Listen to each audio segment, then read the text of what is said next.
when coaches stop selling time and they start aligning their pricing with the value that they bring to their audience, not only will they get paid what they're worth, but their clients will be willing to invest at a much higher level because they associate that investment with an outcome.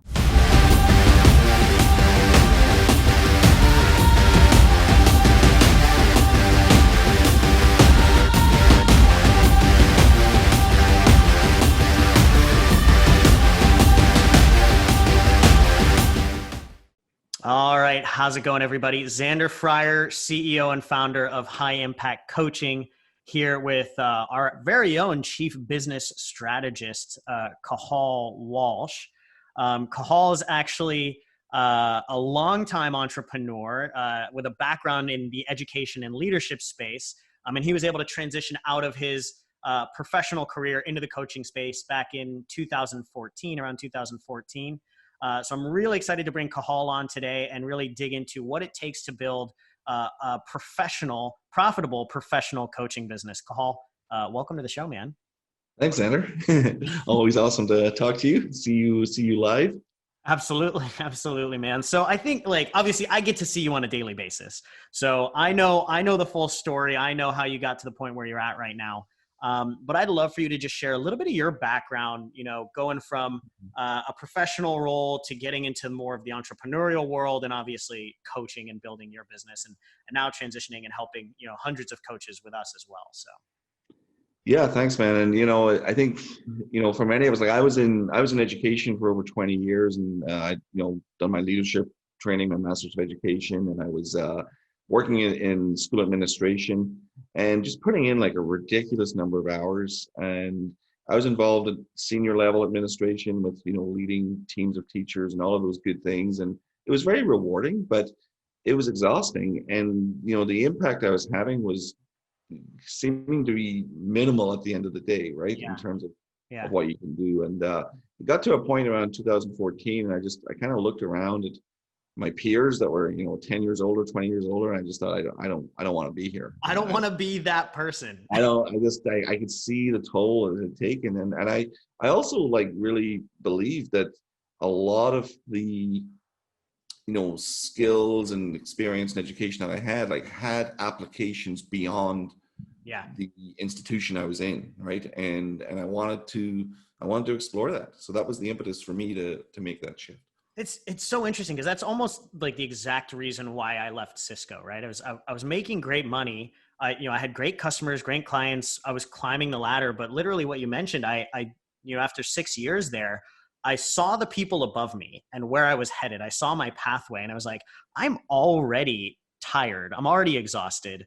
And I'm not doing things that I know are having the impact that I know I personally can have. I was like, if I keep going down this path, it only ends one way. Yeah. Right. So obviously at some point you have to kind of make that decision to leave. So you made this decision, to leave the professional space and start going down the more entrepreneurial path and coaching. Tell me about that. Just give me a little bit of insight as you went down that path before we dig into some of these details. Yeah. And, business coaching is what I was drawn to. I'd had businesses as well, and my education career, private businesses that I own. So, I wanted to combine my, my business knowledge with my education, right? And be able to really help coach aspiring entrepreneurs and business owners, especially in the health space and the fitness space for me, and help them really build their businesses. And it really was a perfect fit. And I really discovered that I think this is true for many professionals, we really underestimate how applicable our education and skills are in the layperson's world when you have the opportunity to share those in a coaching capacity. So when you made that jump, were there any fears for you, or I just know you as the fearless Cathal. So obviously tell me about it. Were there any fears for you making this jump into the entrepreneurial world? Because I think there's a lot of professional coaches out there that, maybe we've been in our corporate spot too long. Maybe our golden handcuffs are too big. It's scary for a lot of professional coaches to really make the jump and do that full time. Yeah. I wasn't that concerned myself. I know that a lot people around me though were, They're like, what are you doing? Like, you're only What are 22 years what are away you from doing? retirement. Like, what's going on? Yeah. So, it definitely was a surprise, but I know personally myself, I've always moved on after about 3 years in anything I've done, Yeah. whether it was moving to a different, school or moving to a different Yeah. institution or That's good to know. How long have we been working together, Cathal? yeah, about 2.5 years. Do I need to keep do I need to keep a You got timeline about here? 6 months left. Yeah, so I always had that desire to kind of do something different anyway. So this was pretty common for me. Yeah. But what's new for me was actually going exclusively into the online space and being able Yeah. to have that impact there. Yeah. That's amazing. So before we dig into professional coaching, and I really want to dig into the principles that allow a professional coach to go full time, be in complete control of their own, financial future and destiny. Why now? Why is it so important for, professional coaches right now to really get their businesses up and running? It's, with the market and the industry and everything going on. Yeah, well, I think we've obviously seen a huge spike in desire for coaching. Yeah. This industry has really exploded in the last, number of years. And even this year, like with the whole pandemic and everything, we've seen an even greater increase in desire. Yeah. People out there are in transition. They're looking for new careers. They're looking for improving their personal development and health. They're looking for transformation in a variety of areas of their life. And they're looking for coaching. Yeah. Now, whenever there's a demand, someone's going to step up and fill that void. Yeah. Unfortunately, it's not always the best qualified and most suitable people that are taking Yep. the lead right now. And what pains me the most, Xander, is, we know in our own, environment of coaching, we see what happens. Like, so many people are stepping into leadership and coaching roles that are not yet qualified to be really doing those. Yeah. They're and here Well, you and the people that are qualified aren't doing anything. well, that's the bigger challenge. Is like, we have these coaches out there that are, potential coaches, I should say, that have, incredible experience and education behind them. Yeah. And they feel like it's not enough, or they feel like they need to do more, or they feel Yeah. like they're quite ready to do this. And yet there's other people that are, going head and shoulders into this. They went to one Tony Robbins conference, and now all of a sudden they are the coach. I think that's the most unfortunate part, is that not enough professional coaches or coaches with professional capabilities are willing to just take the leap and say, yeah, let's do it. I'm going to do this because people need me to do this, because I'm qualified to do this. I have the expertise and the experience to really make a difference. Yeah. So, that's what I see as the most, unfortunate thing, I think, in the space right now. We're flooded with people that wake up at 18 years of age and decide they want to be a life coach, which is nothing wrong with that. There's nothing wrong with that.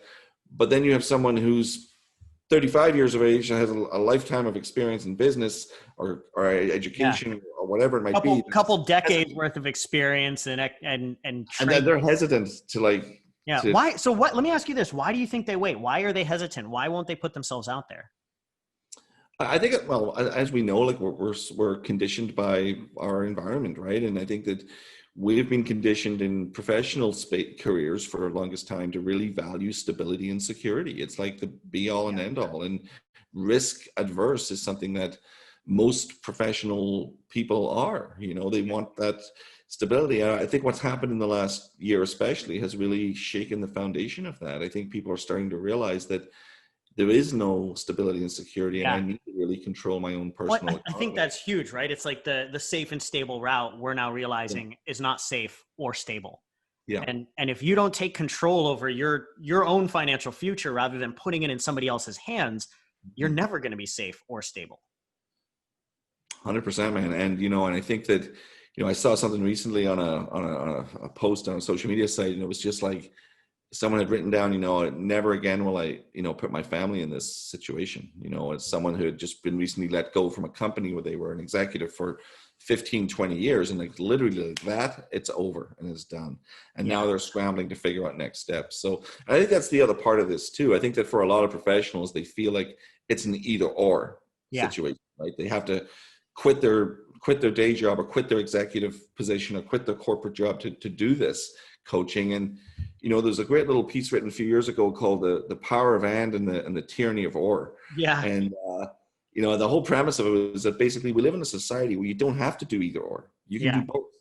You can keep your corporate job, you can keep your professional life, and you can build a very healthy 5 to 10K a month coaching business with the right systems and the right tools, right? So I think it's just that willingness to see things differently and recognize there is a better way and a new way to launch these types of businesses. And then when you feel ready and you feel really called, you can go full in on it. Go full in on it, exactly. And for most of our clients that we work with at High Impact Coaching that come from the corporate background or professional background, that's exactly what they do. Yeah. This is a long plan for them, but they want proof of concept. They want a system that's working. Right? Well, I think of like Josiah right now, who's making 10K a month in his 9 to 5, but over the last 3 months, he's finally got himself up to that like 8 to 10K a month in his coaching business. And he's like, oh crap, like I can actually choose what do I want to do right now, because it's not a matter of whether or not I can support my wife and my 2 kids. It's like, I have everything I need. So now I actually just get to choose without having to face an or, like you mentioned. Exactly. Yeah. Yeah. 100%, man. I think that's huge, and, I think also just the value association with coaching is sometimes not fully understood by most professionals as well, who have been, conditioned to have a transactional value attached to what they do with an hourly rate or something like that. So there's some sort of a gap of understanding there as well. Yeah, tell me about that, because I think that's a big transition. I think that's been a big transition in the marketing of coaching and the promoting of coaching that I think a lot of professional coaches don't understand. Can you explain that a little bit to me? Yeah, well, I think that in most fields, if you look at like counseling or any of the professional fields that are, I would say aligned with like a coaching delivery of sort, where you're helping someone like a service. Yeah. Idea, yeah. So they're pretty well based on a transactional model of pricing where people buy time, whether it's a session, an hour. You spend an hour with me, it costs this amount. Yeah. And even those people who have more of like packaged or plans, they're usually just a combination of hours put together. And the reality is that most people don't want to buy your time as a coach. Like they want to buy an outcome. They want to buy a solution, right, to their problems. No one's waking up in the middle of the night saying, I need 6.5 hours with Xander, right? Right. Except Aspen, your dog, perhaps, but maybe Maddie, my wife. Yeah. Right. But they're waking up going, I'm stuck in this career. I need to get out of it. I'm done with it. I need to change, or I can't handle this anxiety and depression that I've been having anymore. I need to change. They're looking for a solution.